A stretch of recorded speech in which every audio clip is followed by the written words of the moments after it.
With all that makeup, the dark hair, the pale features, Charlotte was reminded of a curious little raccoon. "Don't know yet," she answered. "I haven't decided." She stopped in front of the fudge, her gaze going back and forth between items inside the display. "The blackberry fudge is particularly delicious today, if I do say so myself," Charlotte said helpfully after a moment. "It's one of my better batches." The girl looked from the silky fudge to Charlotte. "You made it? For real?" Charlotte had to smile at the disbelief in her voice. "Cross my heart. The brand name candy in my store comes from a distributor, but Sugar Rush produced everything in this display case." She didn't try to keep the pride out of her voice. She had every reason to be happy at the success of Sugar Rush. She had built up the gourmet candy store from nothing to become one of the busiest establishments in the resort town of Hope's Crossing, Colorado.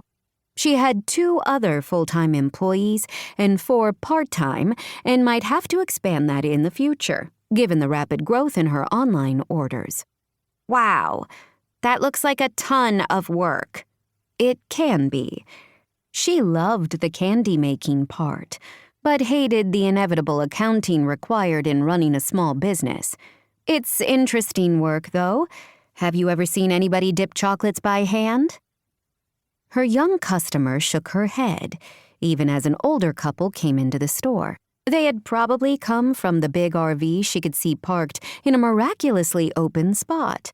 She smiled at them as they migrated instantly to the boxed jelly beans displayed against the far wall. "It's pretty cool. My crew usually starts early in the morning and wraps it up by about noon, when it starts to get too warm for things to set up." When she first opened the store, Charlotte had made everything herself, but she inevitably ran out of inventory by the end of each day. Now she had 3 people who came to her back kitchen before 6 a.m. to hand-dip the sweets.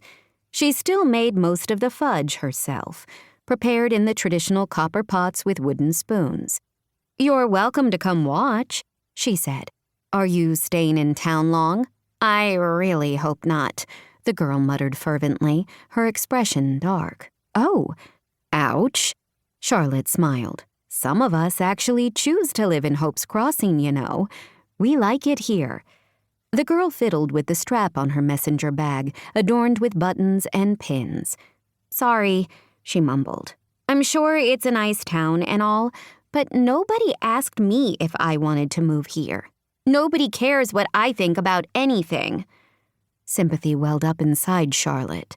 She knew very well what it was like to be this age, feeling as if her life was spinning completely out of her control.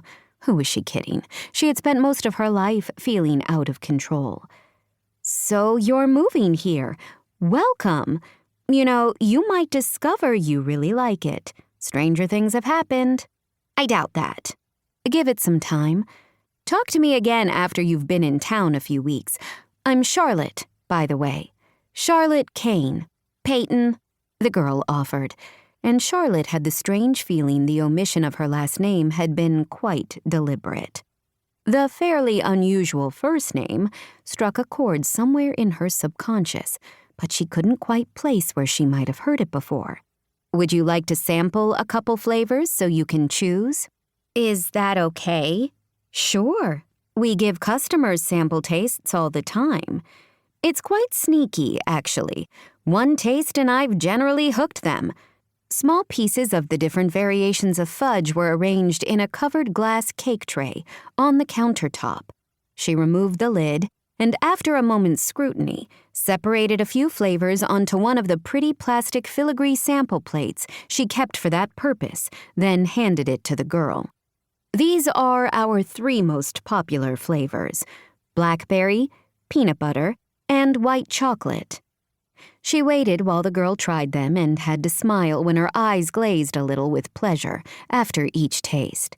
She loved watching people enjoy her creations, even though she hardly tried them herself anymore, except to test for flavor mixes. "These are so good. Wow." "Thanks. I'm glad you like it." "No, seriously good. I don't know which to choose. It's all so yummy." See why the samples are...